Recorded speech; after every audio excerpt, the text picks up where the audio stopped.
John Gilbert Graham fought to hold down the contents of his stomach when he heard that an airliner out of Denver's Stapleton Airfield had crashed shortly after takeoff on the night of November 2, 1955. No one, however, had to tell Graham that the plane was United Airlines, Flight 629 bound for Anchorage, or that his mother Daisy King was on the doomed DC-9.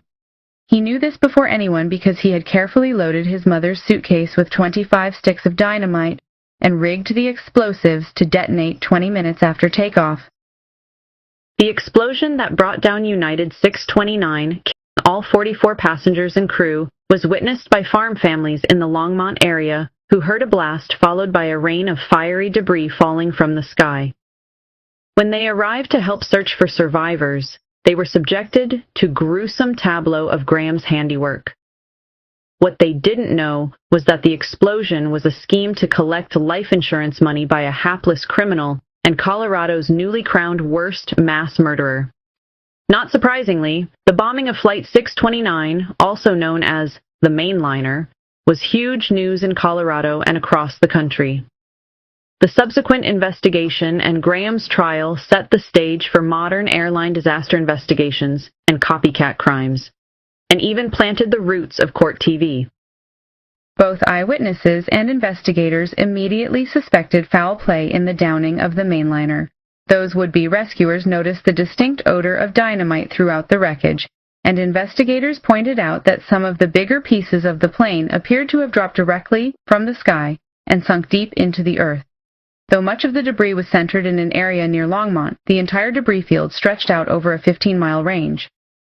Investigators from a range of agencies including the FBI, FAA, Civil Air Patrol, United States Postal Service, since United Airlines Flight 629 was carrying United States mail bound for Alaska. United Airlines combed the wreckage and came up with an interesting clue. Every known suitcase on the flight was recovered, most in remarkably good condition as the explosion occurred near the front of the plane. All the suitcases except the one belonging to Mrs. King. Upon further investigation, authorities found that King's son John had been convicted of several crimes, including stealing blank checks from an employer and running bootleg liquor. FBI Director J. Edgar Hoover ordered agents to focus on him after learning this information. Authorities were also intrigued by the fact that Graham had purchased several life insurance policies on his mother at the airport, totaling more than $50,000, about $350,000 in today's money. In mid-century America, there were life insurance vending machines where a policy could be purchased for as little as 25 cents, were common features at airports of all sizes. Graham was on the FBI's radar, and his days as a free man were drawing rapidly to a close. Graham was a 23-year-old husband and father of two who worked at his mother's drive-in restaurant named the Crown A at 581 South Federal Boulevard and at a Hertz rental car store. He lived at 2650 West Mississippi in a home purchased by his mother and was known to be moody and somewhat erratic. Though nothing in his life justified the murder of 44 people, Graham's upbringing had been anything but idyllic. His biological father, William, had passed away when he was only 3 years old, though his parents had separated when he was just 18 months old. After the separation, Graham was raised by his grandmother, though Mrs. King remarried a well-to-do rancher. When Graham was 9, his grandmother died, and he was sent to the Clayton College for boys. Clayton College was a relatively progressive orphanage that allowed the boys a fair amount of physical freedom, but most little boys need their mothers, and Graham was no exception. He felt utterly abandoned by his mother and, according to one account, Graham felt he'd been sent to Clayton because his mother didn't love him. Graham's feelings of abandonment were, no doubt, exacerbated by the fact that he spent school holidays on his stepfather's ranch, but was forced to return to the orphanage when the breaks were over. When Graham was 13, he was taken in by one of his stepfather's neighbors and lived there for a short time. Like so many other episodes in his short life, it just did not work out, and he was eventually allowed to live on the ranch with his mother. Graham had a brief stint in the Coast Guard, and a never-ending cycle of entry-level employment and brushes with the law. Throughout, Graham maintained a complicated relationship with his mother. She bailed him out of multiple legal problems, always ready to pay his bail and keep his jail sentences minimized. As Graham grew older and sort of settled down, she purchased him a house and hired him to manage her restaurant. Davenport points out that Mrs. King's love was not unconditional. Graham was always left feeling resentful that her love was not real. A Rocky Mountain News article from April 1956 quoted a friend of Daisy's describing the mother-son duo saying, "Jack was her favorite. She took his word as law and gave him a lot of things. I suppose Daisy was a little neurotic." For his part, Graham made his mother's life difficult by yelling at restaurant employees and continuing to engage in dubious activities. On Labor Day weekend in 1955, a mysterious explosion nearly leveled the Crown A, and Graham was the main suspect. Though nothing was ever proved, he would eventually take credit for attempting to blow up the place as part of an insurance fraud scheme. One person who truly seemed to love Graham unconditionally was his wife Gloria, who he met during a failed stint at Denver University. Gloria stood by Graham right up until the bitter end and is portrayed as an innocent and sympathetic character in nearly every account of the UAL 639 tragedy. And Gloria was with him the night the FBI's trap sprung shut on her husband. On Sunday, November 13th, FBI agents invited the Grahams to the federal building on Stout Street, ostensibly to identify the charred pieces of Mrs. King's luggage and to clear up some details pertaining to the case. Over the course of the next 12 hours, FBI agents would press Graham on subjects ranging from the life insurance policies to his interactions with his mother's suitcase. Authorities knew that Graham had tampered with his mother's suitcase because a suspicious neighbor had told them he had mentioned that he was going to sneak a Christmas present into her luggage. Daisy was a hobbyist who made costume jewelry, and her son had allegedly purchased a jewelry-making tool for her. In Graham's version of the story, he put the tool in the luggage and secured the bag, a locally made Samsonite with a broken hinge, with straps he'd purchased at a local surplus store. Of course, there was no jewelry tool, only 25 sticks of dynamite and a few blasting caps on a 20-minute timer. Graham knew that, and the FBI suspected as much. Graham was wearing his Sunday best when he arrived at the old customs house around noon on Sunday. Given that he was actually coming from church services, this wasn't entirely shocking. Agents were never really convinced of Graham's stories about his mother's suitcase. The more they questioned him, the less convinced they became. At around 6:30 p.m., agents informed Graham that he was a suspect in the bombing and that he was both free to go and to call an attorney. This was before Miranda rights. Graham was nothing if not cocksure and continued to press his made-up stories to the feds. At around midnight, Agent James R. Wagoner said, "You've been lying to us all night. We are going to charge you with this crime. Why not make it easy for us?" "Where do you want me to start?" he replied. With that, Graham unspooled his plot to cash in on his mother's death and be rid of her once and for all, saying, "I watched her go off for the last time. I felt happier than I ever felt in my life." The other 43 people on the plane were barely an afterthought for Graham. His one regret was that a 10-minute delay had caused the plane to explode over open farmland.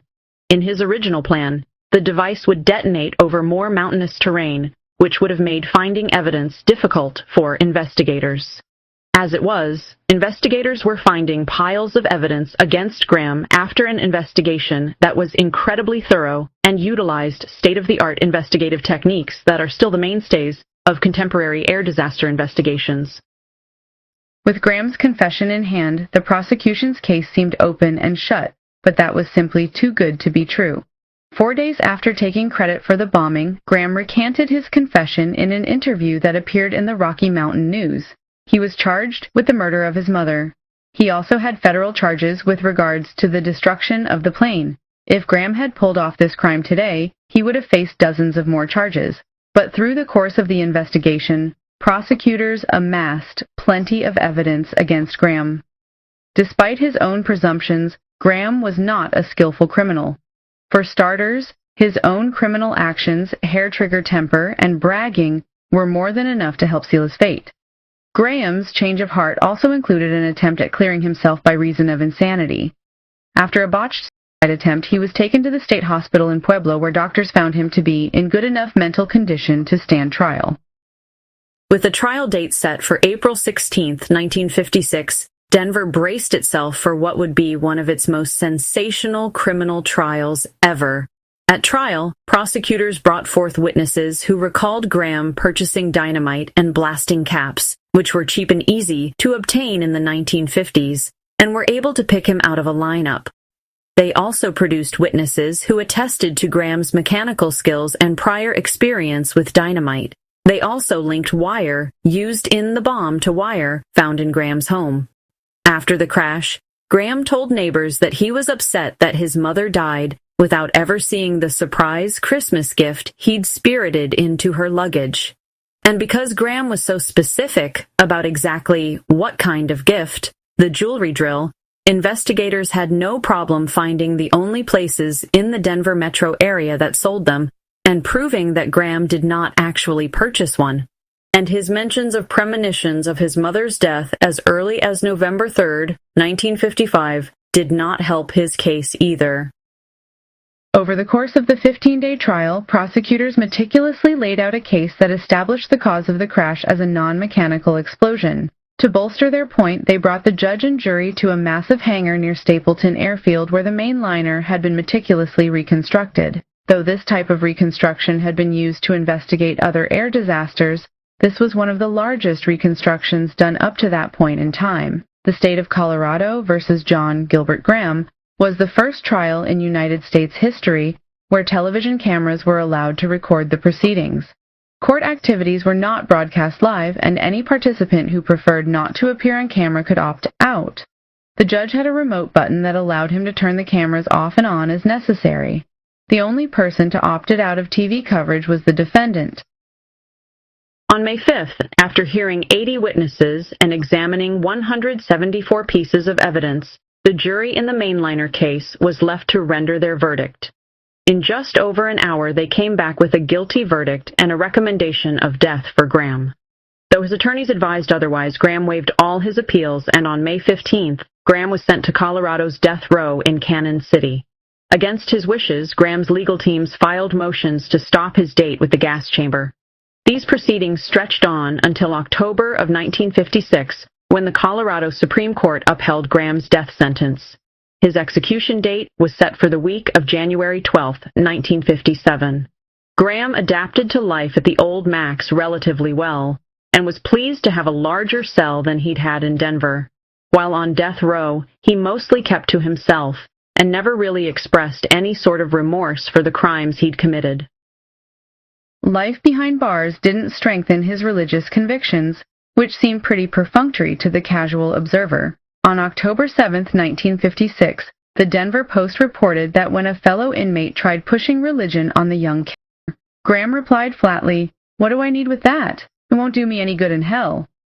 Right up until the end, Graham denied killing his mother, though he would admit building the bomb. Graham rejected any special requests for his last meal, but prison officials brought him steak, fried potatoes, tossed salad, fruit cocktail, and ice cream anyway. Only the ice cream was eaten. Graham did, however, jokingly invite a Denver Post reporter who had covered his trial to sit on his lap during the execution as one of his last requests. Warden Harry Tinsley, who unsuccessfully lobbied for executions to be broadcast live on the radio, strapped Graham into the chair in the gas chamber. "God bless," he told the doomed young man, who replied, "Thank you." A few minutes later, Graham joined his victims in the afterlife. His newly widowed wife was not in Cannon City for the execution. In a bit of the brand of irony that frequently accompanies atrocity, Graham was able to convert his own death into life insurance money for his wife. The newly widow was able to cash in the life insurance for $10,000, which is about $93,000 in today's money. Graham's life was short, but the aftermath of his crimes has reverberated considerably. The mainliner bombing sparked a wave of insurance-motivated airline bombings, though none as deadly as Graham's. In July 1957, the United States Congress passed an act making airline and bus bombings a federal crime. TV cameras are now routine fixtures in courtrooms across the country and have been ever since Graham's trial. According to Davenport, Graham's ashes were spread at Fairmount Cemetery, near the spot where his mother was interred.